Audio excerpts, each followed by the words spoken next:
Well, according to our partners at NOLA.com, the family of a St. Mary Parish teenager is demanding answers about his death, which they're calling suspicious. They say he disappeared and was later found dead. Leslie's taking a closer look at this case. Leslie, what happened here?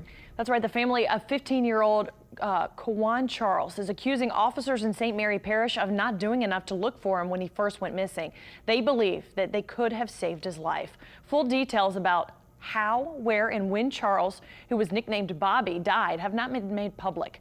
According to media reports, Charles was picked up on October 30th from his house by a 17-year-old boy and his mother without his parents' permission. That evening, after Charles had not responded to calls from his mother, the family called the Baldwin Police Department and St. Mary Parish Sheriff's Office to report him missing.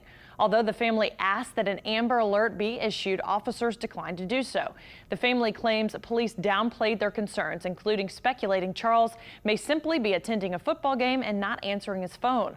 Charles's body was found days later on November 3rd in a wooded area about 30 minutes from his hometown. According to his family, officials told him it appears Charles drowned, but they disagree, posting pictures online showing graphic disfigurement to his face. His family believes Charles was beaten. Official autopsy results still pending.